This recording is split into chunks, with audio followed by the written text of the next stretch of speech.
నమస్తే. మనతో పాటు సురేష్ యాదవ్ గారు ఉన్నారు, సీనియర్ నాయకులు. ఆయనతో మాట్లాడి చాలా విషయాలు తెలుసుకునే ప్రయత్నం చేద్దాం.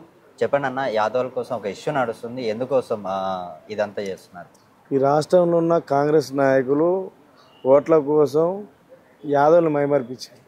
ఈ రాష్ట్రంలో గత ప్రభుత్వం కేసీఆర్ ప్రభుత్వం 5 ఎమ్మెల్యేలు ఉండేది, ఒక మంత్రి ఉండేది, ఒక పేద బడుగు బలైన వర్గాల బిడ్డను తీసుకుపోయి బడుగులింగం తీసుకుపోయి రాజ్యసభ సభ్యుడు తీసుకుపోయి, అదే ఉమ్మడి నల్గొండ జిల్లా నుంచి బొల్లం మల్లయ్య యాదవ్ గారికి, అదే ఉమ్మడి నల్గొండ జిల్లా నుంచి నోముల భగత్ గారికి, అదే ఉమ్మడి నల్గొండ నుంచి ఒక కార్పొరేషన్ చైర్మన్, ఒక డీసీఎంబీ చైర్మన్, ఇట్లా పదవులు పందాలలో యాదవులకు ప్రాధాన్యత కల్పించింది గత బీఆర్ఎస్ ప్రభుత్వం. కానీ ఈ దద్దమ్మ పరిపాలన వచ్చినాక యాదవులకు గొర్రెల పంపిణీ బంద్ అయింది. యాదవులు రాజ్యాధికారం వైపు అడుగులేద్దామంటే భయపడే పరిస్థితి ఏర్పడింది. ఈ రాష్ట్రంలో ఉన్న ఇప్పుడు 16 మంది నింపిన మంత్రులలో కనీసం ఒక యాదవులకి మంత్రి పదవి లేకపోయారు. ఎందుకు వీలేకపోతారు? ఎవరు అడగలేకపోతురా? నిన్న మొన్న కాకపోతే కాంగ్రెస్లో ఉన్న యాదవ నాయకులందరూ సిగ్గు తెచ్చుకోవాలి. మాదిగ సోదరులందరూ కలిసి మాకు కావాలి మంత్రి పదవులు, ఉపకులాలకు ఇచ్చిన మాకు ఖచ్చితంగా మంత్రి పదవి కావాలంటే ఇవాళ వాళ్ళకి మంత్రి పదవులు ఇవ్వడం జరిగింది. కానీ యాదవులకు ఎందుకు ఇవ్వలేదు? అంత దౌర్భాగ్యం ఎందుకు ఉంది? కాంగ్రెస్లో యాదవులు అంటే అంత చిన్నసేపు ఎందుకు? గొర్రెల పంపిణీ బంద్ చేసారు. కానీ కేసీఆర్ గారు ఎంతో ఇష్టంగా యాదవులకు ఆత్మగౌరవం బిల్డింగ్లు ఉండాలా, కోకాపేటలో 100 కోట్ల విలువ చేసే భూముల్ని మాకు ఇచ్చి దాంట్లో బిల్డింగ్లు కట్టిస్తే ఆ బిల్డింగ్ కూడా ఇలా కాంగ్రెస్ కబ్జా పెట్టి రియల్ ఎస్టేట్ వ్యాపారానికో లేకపోతే ప్రైవేట్ కళాశాలకు వాళ్ళకి ఉపయోగపడింది. ఈ దందాకి కాంగ్రెస్ అంటేనే మీకు రాష్ట్రంలో ఏ వర్గాన్ని కూడా ఏ వర్గం మీద కూడా ఒక ప్రేమ లేదు. వాళ్ళు కమిషన్ కోసం వచ్చిన కాంగ్రెస్ పార్టీ కాబట్టి అందుకే ఇలా యాదవ్ సోదరులందరూ కూడా గొర్రెలను తీసుకొని మాకు గొర్రెలు ఇచ్చింది కేసీఆర్ గారు, మా రాజ్యాధికారం ఇచ్చింది, మమ్మల్ని ధనవంతులు చేసింది కేసీఆర్ గారు, మాకు కోకాపేటలో 100 కోట్ల విలువ చేసే భూమిని మాకు ఉపయోగించింది కేసీఆర్ గారు. అలాంటి కేసీఆర్ వదులుకోవడం వల్ల ఇలా మా బతుకులు రోడ్డు మీద పడ్డాయి. మా గొర్రెల పంపిణీ మా యాదవ్ బిడ్డ గొర్రెలు రాలేదు, మిగతా వాళ్ళకి ఇస్తా అని చెప్పిన ఈ దద్దమ్మ ప్రభుత్వం ఇంతవరకు ఇవ్వలేదు.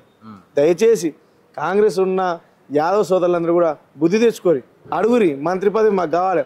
కేసీఆర్ ధర్మాత్ముడు యాదవ్ గొర్రెలు ఇచ్చిండు, కేసీఆర్ గొల్లకుర్మలకి ఎమ్మెల్సీ ఇచ్చిండు, రాజ్యసభ సభ్యుడు పంపించిండు, కార్పొరేషన్ చైర్మన్ చేసిండు. యాదవ్ని కడుపులో పెట్టి కాపాడుకురు. ఈ దద్దమ్మ ఏం చేయట్లేదు కాబట్టి ఆ దద్దమ్మ మెడలో ఉంచండి. యాదవ్ సోదరులు మీకే పదవులు వస్తాయి కదా, కాంగ్రెస్ పార్టీలో ఉన్న యాదవ్ సోదరులకే పదవులు వస్తాయి కదా. మీరు ఎందుకు దిశగా పోవట్లేదు? అంత శాతగాని దద్దమ్మలు ఎందుకు అయిపోయారు? ఒకటి నిర్ణయించుకున్నాం, యాదవ్ సోదరులందరూ కూడా గొర్రెల పంపిణీ జరగాలి. యాదవ్ రాజ్యాధికారం వైపు అడుగులే అంటే మంత్రి పదవి ఉండాలి, మా స్థానం మాకు ఇవ్వాలి. స్వతంత్రం వచ్చిన కానీ కూడా ప్రతి క్యాబినెట్లో యాదవ్ ఉండేది.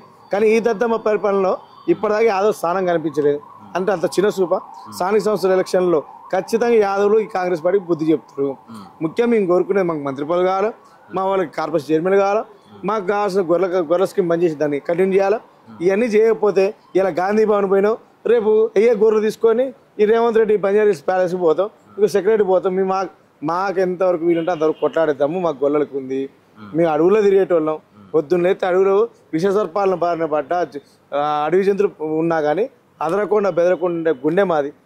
మేము ఏం చేయాలో మాకు తెలుసు. ఖచ్చితంగా ఈ రేవంత్ రెడ్డి మెడలు వంచి ముళ్ళుగార తెట్ట కూర్చోాలో తెలుసు, ఏం చేయాలో మా అంతా తెలుసు. కాంగ్రెస్ పార్టీ అంటే సెక్యులర్ పార్టీ, అలాగే బీసీలకి ఎక్కువ పొజిషన్లు ఇచ్చిన, ఎక్కువ సీట్లు ఇచ్చాము, బీసీలు నోడంగా అగ్రకులాలతో సమానంగా చూస్తున్నాం అని చెప్పేసి అంటున్నారు. ఇప్పుడు సెక్యులర్ పార్టీ బీసీలకు అవకాశం వ్యత్యాసం. బీసీ మంత్రి లేడుగా, యాదవ్ మంత్రి గొల్లకుర్మ సంబంధించిన మంత్రి ఎడిపోయిందని మేము అడుగుతున్నాం. దీంట్లో సామాజిక న్యాయం కనపడుతుంది. ఇప్పుడు స్వతంత్రం వచ్చిన కానీ కూడా యాదవులకి మంత్రివర్గంలో విస్తరణలో అవకాశం ఉంది. ఈ దద్దమ్మ ప్రభుత్వంలో అవకాశం ఏం లేదు యాదవులకి. యాదవులు ఏం తప్పు చేసారు? అదే కేసీఆర్ గారి ప్రభుత్వం 5 ఎమ్మెల్యేలు ఉండేది, 5 ఎమ్మెల్యేలు మంత్రులు చేసారు, రాజ్యసభ సభ్యులు చేసారు, కార్పొరేషన్ చైర్మన్లు చేసారు, లాస్ట్కి ఎమ్మెల్సీ శాసన మండలిలో ఉంచారు. అంతా రాజ్యాధికారం వైపు చేసింది కేసీఆర్ గారు. అయితే యాదవుల బాంధుడు అయితే కేసీఆర్ గారు అయితే ఈ దద్దమ్మ పరిపాలన ఒక యాదవులకి ఏం అవకాశం రాలేదు. గొర్రెల స్కీమ్ బంద్ చేసినాం, కోకాపేటలో గింతగంత చిన్న వర్కులుంటే అవి బంద్ చేసినాం. యాదవులకి కావాల్సిన మంత్రి పదవి రాలేదు, కార్పొరేషన్ చైర్మన్ రాలేదు. ఎంతసేపటికి ఆ రేవంత్ రెడ్డి సంకనాకుతున్న ఈ దద్దమ్మలకు కూడా చెప్తున్నాం, దయచేసి కొట్లాడండి, మీకోసం కొట్లాడండి, మీ అవకాశాల కోసం కొట్లాడండి, కులాని కోసం కొట్లాడండి. మీకు ఇప్పుడు మాదిగలు ఉపకులానికి ఇచ్చారు, మాకు మాదిగలకు రాలేదు, మాలకు రాలేదని వాళ్ళకి కొట్లాడినప్పుడు ఆ సోదరులను చూసి బుద్ధి తెచ్చుకోవాలని కాంగ్రెస్ ఉన్న యాదవ్ సోదరులందరూ కూడా విజ్ఞప్తి చేస్తారు. Thanks sir.